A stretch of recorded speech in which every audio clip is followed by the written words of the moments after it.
Costituzione italiana quest'oggi? Sì, Costituzione italiana è un percorso che abbiamo fatto con centinaia di ragazzi che sono presenti qui oggi all'Auditorium della Regione, vengono da molte città, Monfalcone, Gorizia, Trieste, Pordenone, Cividale, Codroipo, eccetera, e i ragazzi hanno voluto oggi rendere visibile il loro lavoro confrontandosi con alcuni esperti. La presentazione di questi lavori multimediali, delle ricerche scritte, eccetera, consente anche di liberare energie positive e allo stesso tempo di darci le misure per la prosecuzione del lavoro progettuale. E quindi dalla Costituzione italiana stiamo arrivando all'Europa, perché il quarto percorso avrà come titolo Europa non solo economia, e Europa che comunque oggi è presente nei nostri lavori, quantomeno attraverso le comunicazioni di Fausto Biloslavo e di Gian Antonio Stella. È un'Europa che ha, come dire, al proprio interno crisi e quindi anche opportunità. Una per tutte quella che ci vede finalmente impegnati a ridefinire le nostre relazioni con l'Africa del Nord. Il nostro contributo è nel campo dell'educazione non formale, anche se poi in realtà i nostri interventi non formali di partecipazione e di supporto alla conoscenza entrano nelle scuole, ma entrano sempre di più anche nei centri di aggregazione giovanile, nelle biblioteche civiche, negli enti locali. Soprattutto nel 2011 è aumentato il numero degli interventi nei comuni su richiesta degli assessori delle politiche giovanili e abbiamo una relazione molto forte anche con le province, tutte e quattro, ovviamente nelle loro specificità. Fausto Biloslavo, giornalista di guerra.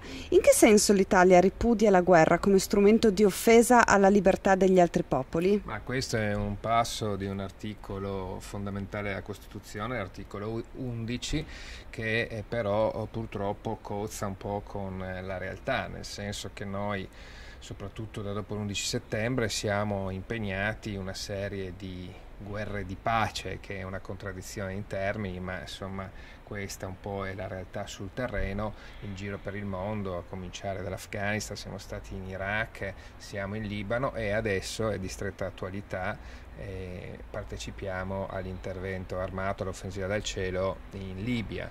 E io sono appena tornato dalla Libia, dove ho passato 45 giorni di passione facendo questo lavoro, cioè il giornalista di guerra, e quindi mi sono reso conto della realtà sul terreno. Come affrontano i suoi interventi i ragazzi? Ma io ho cercato di dare un'impronta un po' moderna e giovanile, anche se ho qualche cappello bianco in testa, nel senso che ho cercato, dato che sono appunto giornalisti di guerra, quindi insomma vado là dove i fatti accadono in prima linea, di portare la mia testimonianza in termini anche audiovisivi, cioè sia di filmati sia di fotografie che cercano di spiegare cosa facciamo in queste maledette missioni all'estero.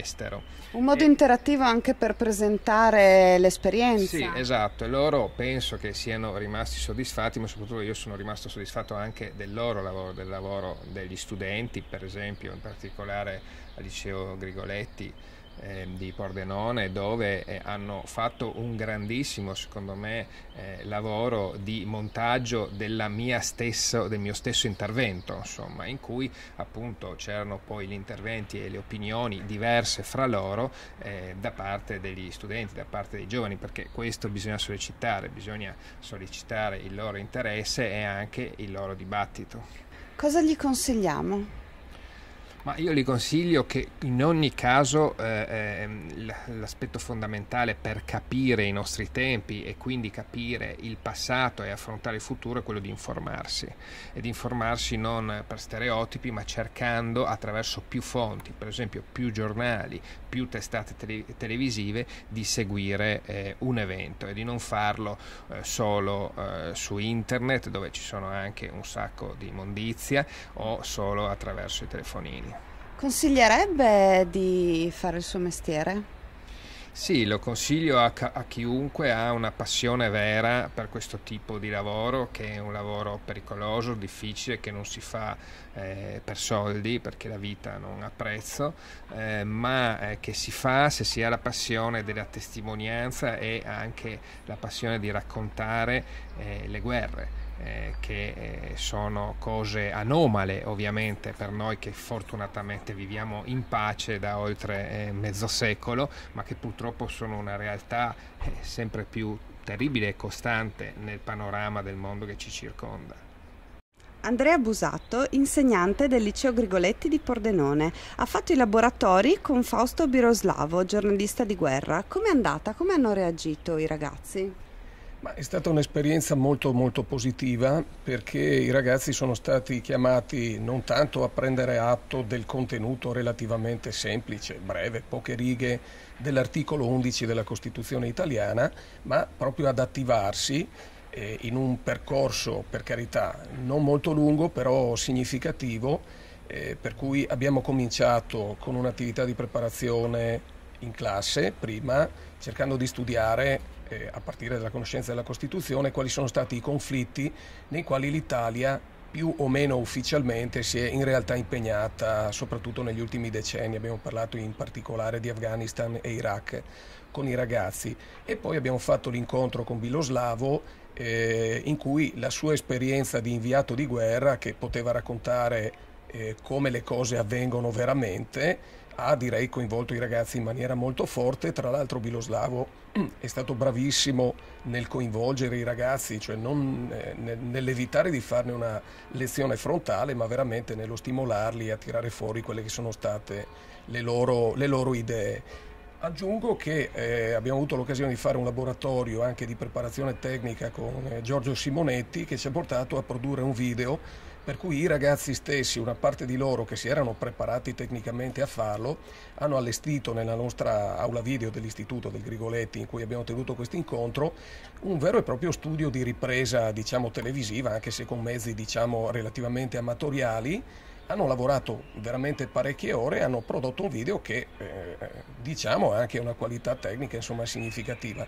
Quindi è stata un'esperienza veramente coinvolgente che i ragazzi hanno, credo, gradito molto. Naturalmente il primo luogo di informazione dovrebbe essere la scuola. Ovviamente ognuno cerca di fare quello che può nell'ambito delle proprie competenze, delle proprie risorse, energie, eccetera.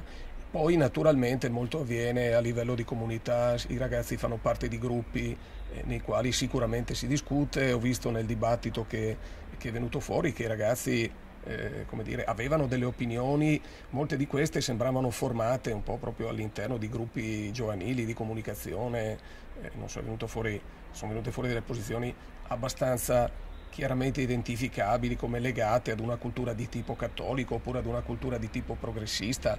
Altri mi sono sembrati più attenti a istanze in cui valori come difesa, patria, eccetera, sono sembrati insomma abbastanza più caratterizzanti, e quindi l'impressione è che tutte queste componenti si fossero formate un po' al di fuori di quello che è strettamente l'ambito scolastico, per cui credo che insomma siano ragazzi che hanno una vita culturale della quale la scuola è una parte importante, però che vive anche al di fuori, e questo secondo me è assolutamente positivo. Ciao, la Costituzione è un modo di essere, cosa ne pensi? Credo che la Costituzione sia un insieme di diritti che spesso ultimamente non ne teniamo conto e ci dimentichiamo che sono un privilegio. Dobbiamo ritenerci fortunati noi italiani di avere una Costituzione del genere che ci promette e ci garantisce molti diritti, e ultimamente ci dimentichiamo di tutelarla e di difenderla soprattutto. Com'è parlarne in un contesto come questo? Sicuramente è una cosa nuova, un'attività che è stata promossa appunto insieme alla nostra scuola, e siamo felici di parteciparvi. Siete in tanti? Sì, gran parte della nostra scuola partecipa e sicuramente ne seguirà un dibattito anche all'interno dell'istituto. Ne parlate anche in famiglia? Sì, la Costituzione sì. Ultimamente quando si compie 18 anni arriva anche la Costituzione a casa, una bellissima iniziativa, e offre opportunità per parlarne all'interno del nucleo familiare e anche di dare una letta di nuovo, di ricordarci gli articoli. Quanti anni hai? 18. Oggi 19. Auguri allora, Grazie. tanti auguri. Grazie infinite. Ciao, buongiorno. La Costituzione è un modo di essere. Com'è parlarne qui? Beh, parlarne qui trovo che sia un'iniziativa molto importante ed è bello che anche noi giovani possiamo esprimere la nostra opinione. Trovo che la Costituzione sia di vitale importanza per i diritti che ci offre e le iniziative che vengono esposte qui o anche nei singoli paesi sono assolutamente utili per noi giovani per renderci conto dei diritti che abbiamo. Quando hai iniziato a sentir parlare di Costituzione? Beh, ho iniziato a sentirne parlare principalmente in famiglia, poi successivamente a scuola e quando ho compiuto 18 anni nel mio paese si è tenuto un incontro in cui i rappresentanti politici ci hanno consegnato una copia della Costituzione e hanno tenuto un discorso sull'importanza del diritto al voto e dei diritti che offre questa Carta Costituzionale. Abbiamo incontrato la consulta giovanile del comune di Tolmezzo, Edoardo Quaglia. Vi è arrivato questo invito e siete accorsi a sentir parlare di Costituzione? Sì, siamo venuti in rappresentanza dell'organo istituzionale della consulta di Tolmezzo proprio perché noi abbiamo dimostrato nel nostro comune che i giovani possono fare cittadinanza politica attiva ed entrare anche indirettamente nell'amministrazione di un comune, pur avendo comunque una giovanissima età rispetto agli amministratori che già lo frequentano. La conoscenza e l'informazione in un tema così importante come quello della Costituzione è di primaria importanza etica e morale, perché la Costituzione non è soltanto la legge fondamentale e giuridica di fatto su cui si basano tutte le altre leggi, ma è un modo di essere, come dice lo stesso titolo di questa conferenza, quindi è in qualche modo uno stimolo a percepire l'identità di un intero popolo e quindi sia di un intero popolo come delle piccole località che noi rappresentiamo in questo momento. A quanti anni hai cominciato, Fabio, a sentir parlare di Costituzione? A quanti anni possiamo dire di cominciare a conoscerla? Fino dalle elementari si comincia a parlare di Costituzione con l'educazione civica, però è una conoscenza più che altro elementare, diciamo, superficiale. Per cominciare a capirla, secondo me, bisogna aspettare le superiori in cui si capisce un po' anche come funziona la società ed è molto importante conoscere la Costituzione, soprattutto anche per questo, per conoscere la società, conoscere il passato per riconoscerci anche oggi, al giorno d'oggi. Il senso civico è un risultato della conoscenza e della carta fondamentale, è un assorbimento proprio interiore e morale che porta alla conoscenza fin da tenera età, diciamo così, fin dall'inizio della propria istruzione di quello che è la Costituzione. Conoscere la società e avvicinarsi ad essa potrebbe cambiare un po' anche il futuro dell'Italia. Sapere chi siamo, come dicevo prima, e sapere dove vogliamo arrivare può cambiare questo e magari arrivare anche in un futuro a una società migliore, conscia di chi è stato e di chi vorrà essere. Ciao Luca, la Costituzione è questa sconosciuta. Com'è andata la giornata di oggi? Beh, devo dire molto bene, comunque gli interventi sono stati molto interessanti e abbiamo potuto soprattutto avere un contraddittorio e quindi capire le varie parti e come vede l'Italia, insomma, la Costituzione. Quindi questo è stato molto bello e molto formativo a livello proprio di formazione, di informazione anche soprattutto. Chiaramente la Costituzione è il simbolo della democrazia italiana, è il simbolo della democrazia, è il simbolo di tutti gli italiani. E la Costituzione proprio col primo articolo dice, come è stato anche detto oggi, l'Italia è una repubblica democratica fondata sul lavoro e questo è proprio il titolo che l'Italia si è data attraverso la Costituzione, secondo me. E soprattutto la Costituzione, oggi appunto si è parlato di giovani, è stata fatta non tanto forse da giovani, certo c'erano anche menti fresche, menti giovani, ma appunto da menti giovani, quello che voglio dire io. L'Italia al momento secondo me ha bisogno di menti giovani, di forze giovani, non tanto di giovani, perché bisognerebbe distinguere tra gioventù, quindi giovinezza biologica, e gioventù mentale. Perché appunto anche una persona di 40 anni può essere giovane mentalmente, come un ragazzo di 18 anni può anche non essere giovane mentalmente, e quindi l'Italia ha bisogno di questo. Quale sarà il tuo contributo per farla conoscere un po' di più?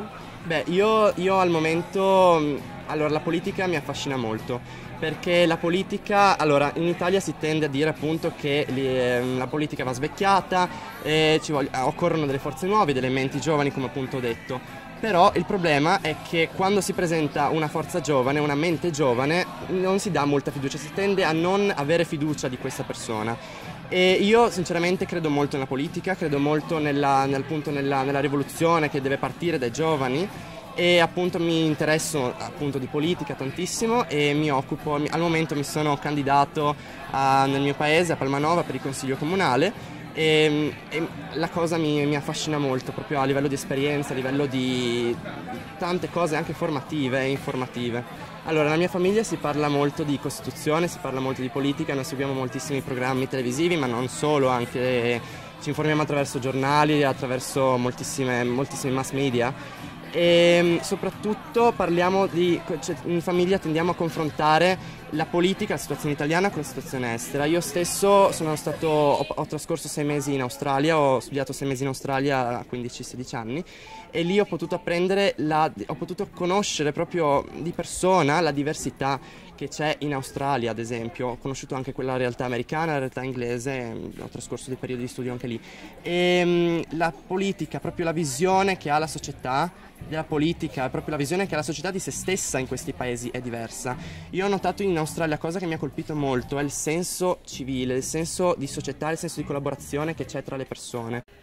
Francesca, com'è andata la mattinata? È stata molto interessante, tutti gli interventi mi sono piaciuti, particolarmente l'ultimo del professor Stella. E penso che sia stato veramente utile venire ad ascoltare questa conferenza. Che genere di aspettative avevi nei confronti di questo evento? Ti eri preparata? No, sì, mi ero preparata comunque perché studio diritto a scuola e mi aspettavo per l'appunto un approccio più scolastico, pensavo che ci sarebbe stata un discorso più magari storico, giuridico, invece è stato interessante appunto perché è stato attualizzato molto con il discorso della guerra in Libia, con il discorso appunto dei nostri beni culturali e quindi credo che sia stato ancora più formativo perché appunto è riuscito secondo me, almeno per quanto riguarda me, è riuscito a lasciarmi, cioè a coinvolgermi molto.